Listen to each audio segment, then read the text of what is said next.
Nunca imaginé que el sonido del lujo sería el mismo que el del silencio antes de morir. Me llamo María Antonieta. Fui reina de Francia. Fui la mujer más admirada, más odiada y más incomprendida de mi tiempo.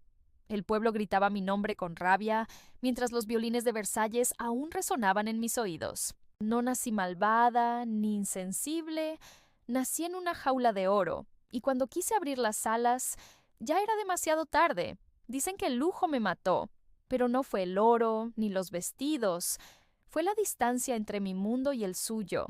Recuerdo el amanecer de aquel último día, la carreta avanzando por las calles húmedas de París, los rostros que me miraban con odio, y mi corazón, que, por primera vez, estaba en paz. No temía a la muerte, temía que me olvidaran, así que antes de que mi cabeza cayera en la cesta, me prometí contar mi historia, no como la reina que conocieron, sino como la mujer que fui. Esta es mi confesión. Nací entre mármoles y coros celestiales, en un palacio donde hasta el aire parecía perfumado con obediencia. Era hija de una emperatriz, una de las mujeres más poderosas de Europa, y desde que tuve memoria supe que mi vida no me pertenecía. Mi madre, María Teresa, veía en mí un instrumento de su imperio, una pieza en el ajedrez político que aseguraría la paz entre Austria y Francia. Me enseñaron a sonreír antes que a pensar, a moverme con gracia antes que con decisión. Crecí entre lecciones de música, bailes y reverencias, aprendiendo más sobre cómo agradar que sobre cómo entender el mundo. Mi niñez fue una coreografía perfecta. Profesores de canto, de modales, de francés, todos corrigiendo cada sílaba, cada gesto. No se me permitía llorar ni soñar fuera del guión. Pero había momentos, breves y escondidos, en los que escapaba al jardín del Schönbrunn y me descalzaba sobre la hierba fría, imaginando un futuro donde no fuera una pieza, sino una persona. Tenía 14 años cuando me dijeron que sería reina de Francia. No fue una propuesta, fue una orden disfrazada de destino. Recuerdo a mi madre mirándome con la severidad de quien ofrece un sacrificio al altar del poder. Tu deber es asegurar la paz, me dijo. Yo no entendía lo que significaba la palabra deber, solo sabía que implicaba despedidas. Me prepararon durante meses, cómo hablar, cómo caminar, cómo ocultar mi miedo. Y cuando llegó el día de partir, la niña de Viena fue despojada de todo. En la frontera me obligaron a dejar atrás hasta mi ropa. Aquí muere la archiduquesa y nace la delfina de Francia, anunciaron. Aquella frase me pesó más que cualquier corona. Cruzar ese puente fue como cruzar hacia otra vida, una en la que la soledad se disfrazaría de grandeza. París me recibió con ojos curiosos y lenguas afiladas. Todos observaban mis gestos, mis vestidos, mis silencios. Tenía apenas 15 años, pero ya sentía el peso de un mundo entero sobre mis hombros. Mi esposo, el delfín Luis Augusto, era un muchacho torpe y silencioso, más cómodo entre relojes y cerraduras que entre miradas humanas. Yo buscaba amor. Él buscaba tranquilidad. Así empezó mi vida en Versalles, una danza de apariencias en la que nadie bailaba por gusto. Todo era espectáculo y cada paso estaba calculado para impresionar o humillar. Los pasillos del palacio eran un laberinto de rumores y cada sonrisa escondía un juicio. Me dijeron que debía producir un heredero, como si fuera una tarea administrativa. Pero pasaban los meses y no llegaba el ansiado embarazo, y las miradas se volvían cuchillos. El pueblo murmuraba, la corte se burlaba, y mi madre me escribía cartas cada semana preguntando por mi rendimiento. Yo me encerraba en mis habitaciones, abrazando mi soledad como si fuera un abrigo invisible. Descubrí pronto que el lujo no es comodidad, es una prisión dorada. Cada vestido pesaba como una cadena, cada joya era un recordatorio de lo que se esperaba de mí. Versalles era un teatro donde todos fingíamos. Las damas se disputaban la atención del rey, los ministros se disputaban el poder, y yo fingía felicidad. Aprendí a reír cuando quería llorar, a bailar cuando quería huir. Pero entre todo ese artificio, también descubrí mi primer refugio, la estética. Si no podía controlar mi vida, controlaría mi imagen. Convertí la moda en mi lenguaje, los peinados imposibles en una armadura, los colores en una declaración silenciosa. Quería que me vieran, aunque nadie me escuchara. Sin embargo, cada encaje y cada pluma alimentaban una caricatura de mí misma. Decían que era frívola, derrochadora, extranjera, l'Autrichienne, me llamaban con desprecio. Yo sonreía, pero cada palabra dolía. A veces, en las noches de invierno, me acercaba a las ventanas de Versalles y miraba hacia la oscuridad. Me preguntaba qué habría más allá del lujo, más allá de las paredes doradas. Veía a la gente caminar por los caminos fangosos, cargando leña, riendo, viviendo sin protocolos. No los entendía, pero los envidiaba. Yo tenía todo lo que el mundo soñaba, y sin embargo sentía que me faltaba lo más simple, la libertad de ser yo misma. Fui educada para brillar, pero nadie me enseñó cómo soportar la luz cuando se vuelve fuego.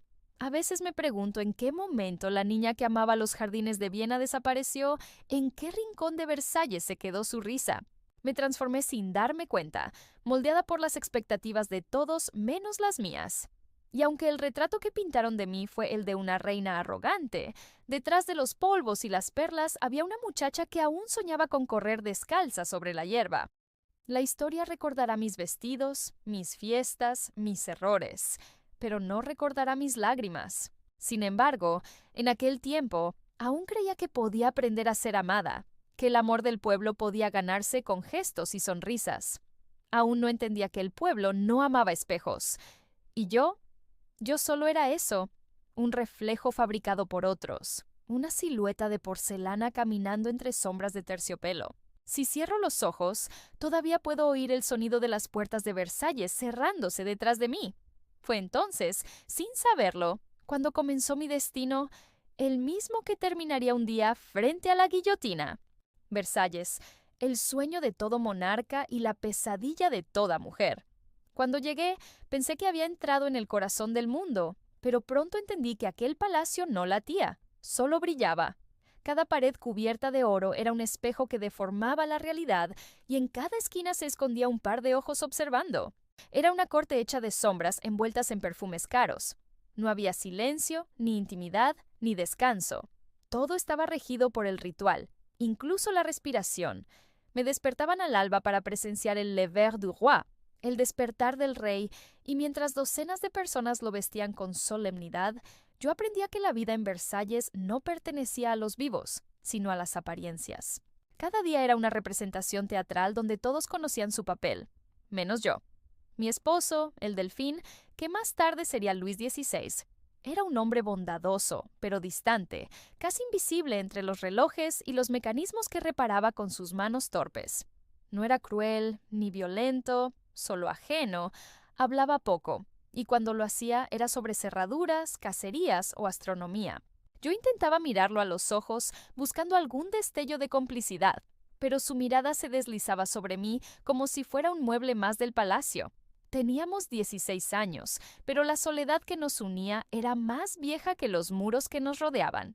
En las noches, cuando las damas se retiraban y las luces se apagaban, el silencio de nuestra habitación era tan frío que podía oír el eco de mis propios pensamientos. Las cartas de mi madre me llegaban cargadas de exigencias. Debía ganarme la confianza del rey, seducirlo, asegurar la sucesión. Pero ¿cómo se seduce a un fantasma? La presión crecía y con ella la crueldad de la corte. Los rumores sobre nuestra falta de hijos se extendieron como veneno. Algunos se burlaban de mi acento, otros de mi risa, otros simplemente de mi juventud. Versalles no perdonaba la inocencia. Allí, la dulzura se confundía con debilidad y el silencio con culpa. Me refugié en lo que conocía: el arte, la belleza, la frivolidad. Si no podía ser amada, al menos sería admirada. Y así nació mi obsesión por la moda, por los colores, por las pelucas imposibles que tocaban el cielo. Vestirme era mi forma de hablar, de existir. Cada tejido, cada lazo, cada joya era un grito silencioso pidiendo ser vista. Pero cuanto más brillaba, más ciega me volvía. Sin darme cuenta, convertí la prisión en un desfile. Creé mi propio mundo dentro del palacio, el Petit Trianon, un pequeño paraíso donde podía fingir que era libre. Allí me vestía como campesina, jugaba a la vida simple entre jardines y animales dóciles, mientras fuera de los muros el pueblo pasaba hambre. No era burla, era escapismo, pero el pueblo nunca lo entendió así. Me odiaban por reír, por soñar, por existir. L'Autrichienne, decían con desprecio, recordándome que yo no pertenecía allí. Intenté acercarme a ellos con gestos, donaciones, palabras, Pero ya era tarde. La imagen de la reina frívola, insensible y extranjera era más poderosa que mi verdad. Fui víctima de los rumores tanto como de mi propio aislamiento. La corte me miraba con recelo, los ministros con desconfianza y mi esposo con resignación. No había nadie a quien llamar amigo, solo máscaras que cambiaban de rostro según el interés del día. En ese mundo, la traición era una forma de cortesía. Aprendí a sonreír incluso cuando me dolía el alma, a bailar aunque el suelo temblara bajo mis pies. A veces me preguntaba si todos los que reían conmigo no estaban, en realidad, preparando mi caída. En Versalles, una palabra podía ser más mortal que un arma. Recuerdo una noche de invierno. Las velas temblaban por el viento y las sombras de los candelabros parecían moverse por sí solas.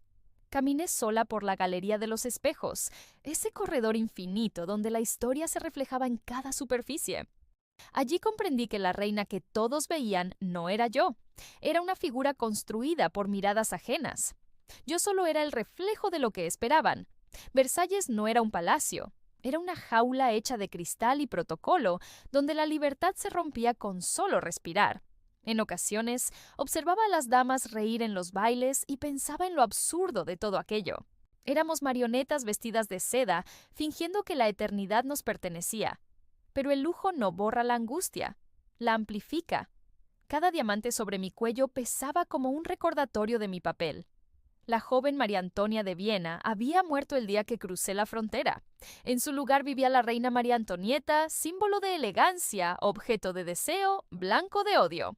Y aunque todos creían que lo tenía todo, dentro de mí crecía un vacío tan profundo que ni el oro podía llenar. En los retratos me pintaban sonriente, radiante, inalcanzable, pero nunca mostraban mis ojos, porque si los mirabas con atención, podías ver el miedo de una niña disfrazada de reina. Esa fue mi jaula, el esplendor que me consumía, el brillo que me cegaba, el lujo que comenzaba lentamente a matarme.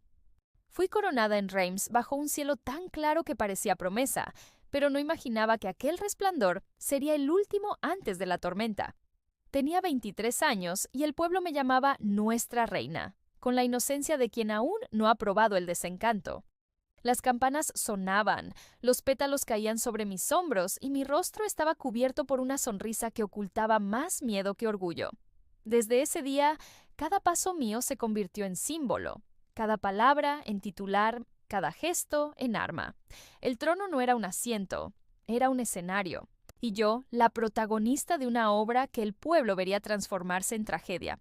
Al principio intenté reinar con dulzura. Abrí las puertas del palacio, organicé bailes, recibí a los artistas y músicos más talentosos de Francia. Quise convertir la monarquía en un espejo de belleza y alegría, en una corte de luz. Pero el exceso de luz también ciega, y pronto nadie vio mi intención, solo mi brillo. Los vestidos se volvieron más grandes, los peinados más altos, las fiestas más interminables. No era vanidad, era necesidad. El lujo era mi lenguaje, mi defensa, mi única manera de sentir que controlaba algo.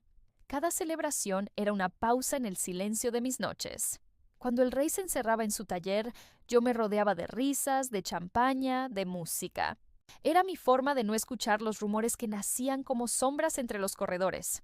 Me acusaban de tener amantes, de manipular a ministros, de arruinar la economía del reino con mis caprichos. Pero nadie veía la verdad.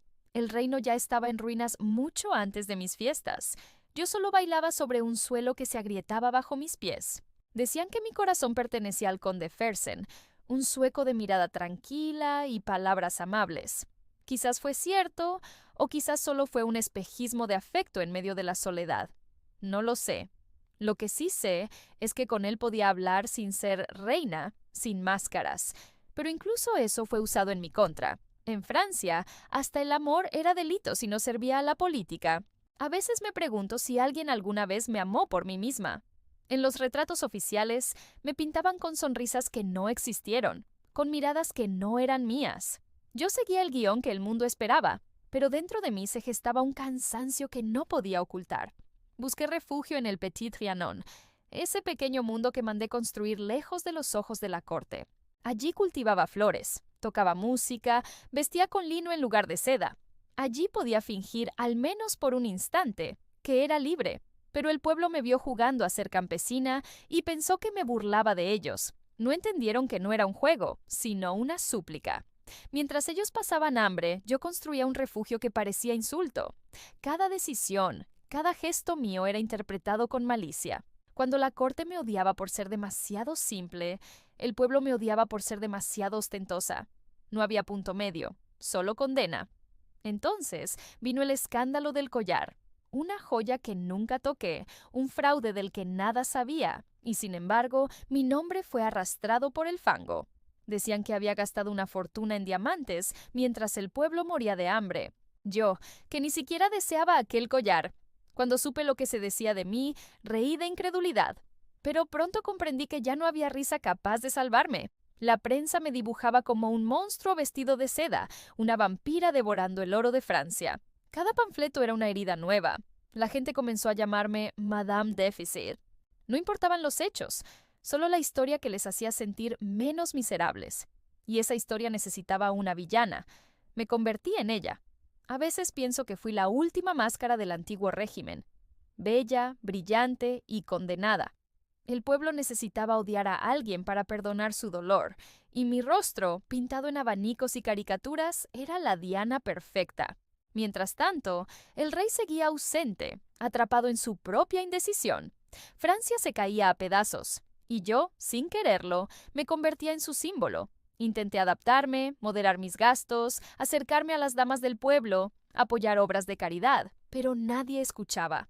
La imagen era más fuerte que mis actos. En Versalles seguían sonando los violines, pero ahora cada nota parecía un lamento. Las risas de los banquetes se mezclaban con rumores de revueltas. Yo aún no lo sabía, pero mi historia ya había sido escrita por otros. Cuando cerraba los ojos, escuchaba al pueblo gritar fuera de las murallas, y por primera vez sentí miedo. No miedo a morir, sino a ser olvidada. Había querido ser amada y solo logré ser un mito. Un mito hecho de escándalos, vestidos y mentiras. Y así, sin saberlo, el lujo que creé para protegerme comenzó a construir mi tumba. El murmullo comenzó como un viento lejano, una corriente invisible que se deslizaba entre los pasillos de Versalles. Nadie lo veía venir, pero todos lo sentíamos. Era el sonido de un pueblo que despertaba después de siglos de silencio. Al principio creí que eran simples rumores, exageraciones de quienes querían asustarnos. Que faltaba el pan, que los mercados estaban vacíos, que la gente moría de hambre mientras los banquetes de la corte no se detenían. Yo no quería creerlo. Versalles era una burbuja dorada donde el hambre no existía, donde las flores no se marchitaban y los espejos devolvían solo belleza. Pero una tarde, mientras miraba por la ventana del Salón de los Espejos, vi algo que nunca olvidaré. Un grupo de campesinos, sucios, descalzos, arrastrando a sus hijos frente a las rejas del palacio. No gritaban, no pedían, solo miraban, con los ojos vacíos, como si el alma se les hubiera ido. Fue entonces cuando comprendí que ese silencio dolía más que cualquier insulto. La corte seguía su ritmo de máscaras y risas, como si nada pasara. Mis modistas seguían trayendo sedas de Lyon, los músicos afinaban sus violines, y el rey, mi esposo, Luis, se encerraba cada vez más en su despacho, rodeado de papeles, números y dudas. Yo intentaba hablarle, decirle que el pueblo necesitaba ser escuchado, que había hambre, que había rabia, pero él, con su voz suave, me respondía: «Todo se resolverá, María. Siempre se resuelve». No entendía que el mundo ya había cambiado. La primera vez que escuché a la multitud gritar mi nombre no fue por admiración, fue por odio. «¡Antoinette! ¡Austríaca! ¡Ladrona del pan!». Las palabras atravesaron los muros del palacio y se clavaron en mi pecho. Me llamaban Madame Déficit, culpándome de la ruina de Francia. Decían que mis vestidos podían alimentar a 100 familias, que mis fiestas eran un insulto. Pero nadie veía lo que yo sentía. El miedo, la confusión, la impotencia. No era una reina insensible. Era una mujer rodeada de espejos que reflejaban mentiras. Una noche, mientras el viento golpeaba los ventanales de mi habitación, entró una dama llorando. Me contó que en París la gente se agolpaba en las panaderías, que los soldados habían disparado, que el hambre había vuelto rabia al corazón del pueblo. Sentí un nudo en la garganta. Quise salir, quise verlos, hablarles, explicarles que no era enemiga suya. Pero, ¿cómo puede una reina, prisionera de su propio trono, caminar entre quienes la odian sin ser devorada? Los días siguientes fueron de tensión y miedo. Los cortesanos susurraban nombres, conspiraciones, traiciones. Yo fingía calma, pero en mi interior todo temblaba. El ruido del pueblo ya no era un rumor, era un rugido. Se decía que mujeres marchaban desde los barrios pobres hacia Versalles, que llevaban cuchillos, que exigían pan. Miré por la ventana y vi las antorchas acercarse como un enjambre de fuego. El aire olía a humo, a desesperación. Aquella noche, el rugido del pueblo llegó a los jardines del palacio. Nunca olvidaré el momento en que los portones cedieron. Los gritos, los golpes, el sonido metálico de las armas chocando contra las puertas. Corrí hacia mis hijos, los abracé con fuerza, jurando que nada les pasaría. El rey fue despertado de su sueño, confuso, torpe, incapaz de decidir si debía huir o enfrentarlos. Los guardias nos protegieron como pudieron, pero las paredes parecían de papel ante aquella marea humana. En medio del caos, alguien gritó que querían verme, que querían a la austríaca. Por un instante, pensé que todo acabaría ahí. Cuando amaneció, el palacio estaba tomado. Los gritos se habían convertido en cánticos. ¡A París! ¡Que la reina vea lo que es el pueblo! Nos obligaron a salir al balcón. Yo temblaba. Frente a mí, una multitud infinita agitaba armas, picas, manos llenas de rabia. Los vi, y algo en mí cambió. Ya no eran enemigos, eran seres humanos rotos por el hambre. Di un paso adelante, sin escolta, sin miedo, y me incliné ante ellos. Fue un gesto instintivo, casi maternal. En ese silencio denso, alguien gritó: ¡Viva la reina! Y por un segundo creí que todo podía cambiar. Pero el odio es un fuego que no se apaga con un gesto. Nos llevaron a París. El viaje fue una procesión humillante. El carruaje avanzaba lento, escoltado por una multitud que nos insultaba, que reía, que arrojaba barro. Vi carteles con mi rostro deformado, vi muñecos que me representaban siendo guillotinada. Luis intentaba mantener la compostura, pero yo lo veía romperse por dentro. París nos recibió como prisioneros. Ya no éramos los monarcas de Francia. Éramos símbolos de un mundo que estaba muriendo. Cada noche escuchaba desde mi ventana los gritos del pueblo. Libertad, igualdad, fraternidad. 3 palabras que resonaban como campanas fúnebres. En mi pecho crecía una mezcla de miedo y compasión. Comprendí que el rugido del pueblo no era solo odio. Era hambre, era cansancio, era desesperación acumulada por siglos. Pero también supe que ya no había retorno. Yo había sido el rostro visible del lujo, y el pueblo necesitaba destruirlo para sentirse libre. A veces me pregunto si las cosas habrían sido distintas, si hubiera salido antes de mis salones, si hubiera tocado sus manos, escuchado sus historias, sentido su hambre, pero la historia no escucha los arrepentimientos. El rugido del pueblo ya era un río de fuego, y nosotros estábamos en el centro de su corriente. La caída no fue un instante. Fue una lenta agonía que se extendió día tras día, como una vela que se consume sin esperanza. Después de que el rugido del pueblo nos arrastrara hasta París, comprendí que la corona ya no pesaba sobre mi cabeza, sino sobre mi alma. El palacio que ahora habitábamos no era un símbolo de poder, sino una prisión disfrazada de residencia. Las paredes frías del temple reemplazaron los dorados de Versalles, y el aire olía a encierro, a miedo y a desesperanza. Mis vestidos de seda fueron sustituidos por telas ásperas, mis joyas por la simpleza del vacío. Pero lo que más dolía no era la pérdida del lujo, sino la distancia, esa distancia que crecía entre el pasado y el presente, entre lo que fui y lo que me quedaba por ser. Veía a Luis cada vez más abatido. Ya no era el rey de Francia, sino un hombre derrotado por su propio pueblo, por su indecisión y su bondad mal comprendida. Intentaba mantener la calma frente a los niños, pero yo conocía su silencio. Era el silencio del miedo. Una noche, mientras todos dormían, lo vi arrodillado, rezando con las manos temblorosas. No era el rezo de un rey, sino el de un padre que sabe que va a perderlo todo. Cuando se llevaron a Luis para su juicio, sentí que el tiempo se rompía. Lo vi marchar entre gritos y burlas, escoltado por hombres armados, y supe que no volvería a verlo libre. Aquellos días fueron eternos. Las noticias llegaban en susurros. traídas por guardias que disfrutaban de nuestra humillación. Me decían que lo llamaban Ciudadano Capeto, que lo interrogaban, que lo insultaban. Cuando finalmente supe que había sido condenado a muerte, el aire se me escapó del pecho. Esa noche no dormí. Escuché cada sonido, cada crujido del edificio, imaginando que eran sus pasos. Al amanecer, el cielo estaba cubierto de una niebla densa. A lo lejos, resonó el redoble de un tambor. Lo sentí en mi cuerpo como un golpe seco. En ese momento, supe que lo estaban llevando al cadalso. Me arrodillé y recé, no por su salvación, sino por su alma. Y cuando el silencio llenó la ciudad, comprendí que la guillotina había hablado. Desde ese día, dejé de ser reina. Dejé de ser incluso María Antonieta. Era solo una sombra esperando su turno. Me trasladaron a la conciergerie, una prisión húmeda, oscura, donde el agua se filtraba por las piedras y el tiempo se disolvía en el dolor. Mis hijos fueron arrancados de mis brazos. Escuché sus gritos detrás de la puerta mientras los separaban de mí, y una parte de mi alma murió en ese instante.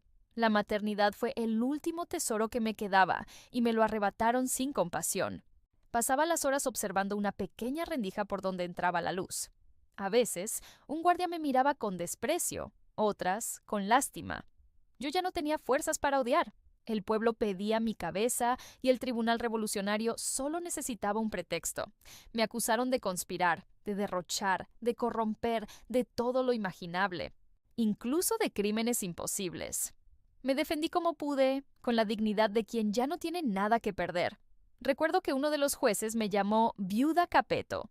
Esa palabra, viuda, me atravesó más que cualquier insulto. En ese momento comprendí que ya no era parte del mundo de los vivos, solo esperaba mi sentencia. Durante las noches pensaba en Versalles, no en los bailes ni en los vestidos, sino en los momentos en que fui feliz de verdad.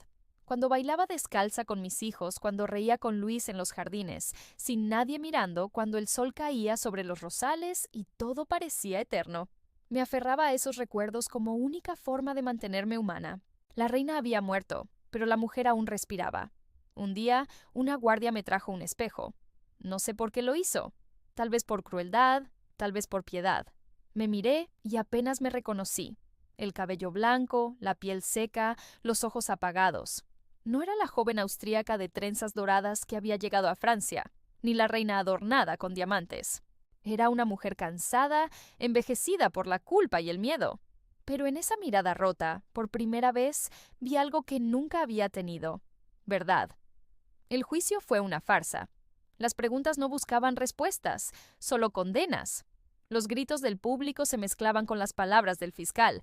Me acusaban de indiferente, de lujosa, de extranjera, de monstruo. Cuando intenté hablar, nadie escuchó. Solo cuando mencionaron a mis hijos, el alma me ardió. Uno de ellos, con una sonrisa cruel, insinuó cosas horribles y por primera vez en todo el juicio alcé la voz. «Apelo a todas las madres que estén aquí», dije. No hay madre que no tiemble ante una acusación así. Aquel silencio que siguió fue el único respeto que recibí en toda la audiencia. Al final, la sentencia llegó como una formalidad. La ciudadana María Antonieta, viuda Capeto, será conducida a la guillotina. No lloré, no grité. Solo incliné la cabeza y di las gracias.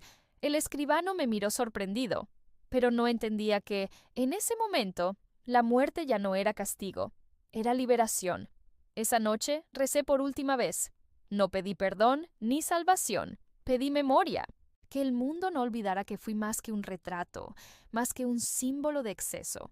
Fui una mujer atrapada en un tiempo que no perdonaba la inocencia, y cuando la luz de la mañana entró por la celda, supe que el ocaso había terminado. Lo que venía sería el silencio. El amanecer de mi último día llegó sin aviso, con la frialdad de una hoja de acero. No había música, ni oraciones, ni lágrimas, solo el ruido constante del agua goteando desde el techo de mi celda, marcando el paso del tiempo que me quedaba. Dormí poco, aunque la palabra dormir ya no tenía sentido. Era más bien una espera en penumbra, un silencio entre dos mundos. Cuando los pasos de los guardias resonaron en el pasillo, supe que había llegado la hora. Me levanté despacio. No temblaba. Había pasado tanto miedo en los meses anteriores que ya no quedaba espacio para más. La muerte se había vuelto una compañera discreta, sentada a mi lado, observando conmigo el amanecer a través de la reja. Me vistieron con un sencillo vestido blanco, sin joyas, sin adornos. Pedí solo una cinta negra para mi cuello, por respeto a lo que había sido. Mientras me peinaban, uno de los carceleros murmuró: «No parece una reina». Le sonreí porque tenía razón. Ya no lo era. Era solo una mujer que caminaba hacia su destino. El carruaje me esperaba afuera. La ciudad estaba despierta. París no tenía compasión. Las calles estaban llenas de gente. Algunos gritaban insultos, otros reían, y unos pocos observaban en silencio. El cielo estaba gris, pesado, como si la misma naturaleza se negara a mirar. Subí al carro, mis manos atadas, y el sonido de las ruedas sobre los adoquines se mezcló con los murmullos del pueblo. A cada esquina veía rostros diferentes, pero todos compartían algo: el deseo de presenciar mi final. Comprendí entonces que ya no era persona, sino espectáculo, un símbolo que debía caer para que otros pudieran sentirse libres. Miré hacia la multitud, y entre los rostros anónimos creí ver el de una niña. Me miraba sin odio, con una tristeza inocente, como si no entendiera por qué todos gritaban. Fue esa mirada la que me sostuvo durante el trayecto. Pensé en mis hijos, en sus risas perdidas, en sus manos pequeñas aferrándose a las mías.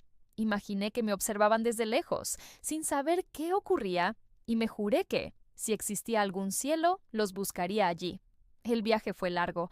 Los tambores acompañaban cada metro recorrido, como si anunciaran un desfile macabro. No pedí clemencia, no bajé la cabeza. Sabía que, en ese momento, lo único que me quedaba era la dignidad. Cuando el carruaje se detuvo frente a la Plaza de la Revolución, un escalofrío me recorrió el cuerpo. La guillotina se alzaba al fondo, roja por la sangre de otros que habían pasado antes que yo. El aire olía a hierro, a miedo y a pan recién hecho. Ese contraste me pareció cruelmente hermoso. Me ayudaron a bajar, tropecé al pisar el último escalón y mi zapato se soltó. Uno de los verdugos me tomó del brazo para sostenerme. Sin pensar, murmuré: «Perdón, señor, no lo hice a propósito». Fue una frase simple, pero sentí que era mi última verdad. Hasta el final, seguía pidiendo perdón por existir. Caminé hacia el cadalso. Los gritos del pueblo se hacían más fuertes. Algunos me escupían, otros reían, pero yo miraba más allá. El cielo comenzaba a abrirse, dejando pasar un rayo de sol que se reflejó en la cuchilla. Me pareció una señal, no de castigo, sino de descanso. Subí los escalones lentamente. Cada paso resonaba como una despedida. Al llegar arriba, el viento me golpeó el rostro. Desde allí pude ver París entero. Los tejados, los puentes, el Sena serpenteando como un espejo de plata. Pensé en los días en que recorría esos mismos lugares, vestida de gala, sin imaginar que un día los vería desde la altura del cadalso. Todo lo que había sido, reina, madre, esposa, símbolo, se disolvía en ese instante. Ya no me pertenecía nada, ni siquiera mi nombre. El verdugo me indicó que me recostara. El frío del metal en mi cuello fue más humano que el calor de la multitud. Cerré los ojos. No recé. Ya no tenía plegarias, solo un pensamiento: que algún día alguien contara mi historia sin odio. Que entendieran que no fui un monstruo, sino una mujer nacida en el lugar equivocado, en un tiempo que no perdonaba la ingenuidad. El tambor retumbó una vez más. Pensé en Luis, en nuestros hijos, en los jardines de Versalles iluminados por el atardecer. Pensé en la risa que alguna vez llenó los pasillos, en el perfume de las flores, en la música, en todo lo que se desvaneció. Y entonces abrí los ojos por última vez. Busqué algo que mirar antes del final y lo encontré. El cielo. Azul, inmenso, indiferente. Sonreí porque en ese instante supe que, por fin, era libre. El sonido de la cuchilla descendiendo fue el último que escuché. Pero el silencio que vino después no fue vacío, era paz. Y mientras mi cuerpo caía, sentí que mi historia, esa que tantos habían distorsionado, finalmente encontraba su voz. No fue el lujo el que me mató, fue el miedo de un pueblo, la soledad de una mujer y el precio de una corona que jamás quise llevar.